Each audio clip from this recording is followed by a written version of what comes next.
વિશ્વની ચોથી સૌથી મોટી અર્થવ્યવસ્થા બન્યું છે તો એ ભારત જાપાન દેશને પાછળ છોડીને વિશ્વની ચોથી સૌથી મોટી અર્થવ્યવસ્થા બન્યું છે. શું કહે છે આમાં ડેટા?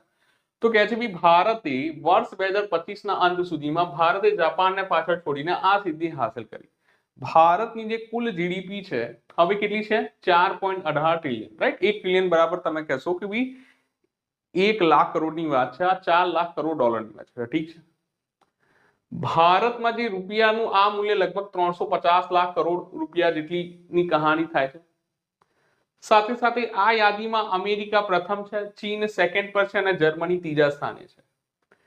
સવાલ બનશે સર જીડીપી નો મતલબ શું થાય? જીડીપી નો મતલબ થાય ગ્રોસ ડોમેસ્ટિક પ્રોડક્ટ, सकल घरेलू उत्पादन, કે ભાઈ ભારતમાં ઉત્પાદન થતી તમામ ચીજ વસ્તુઓ, રાઈટ? કે ભાઈ ભારતમાં ઉત્પાદન એક નિર્ધારિત સમયમાં જે ઉત્પાદન થતી તમામ ચીજ વસ્તુઓ, જેમાં વિદેશી કંપની બી જો પ્રોડક્શન કરે છે તો એ તમામ વસ્તુ શેમાં આવશે? તો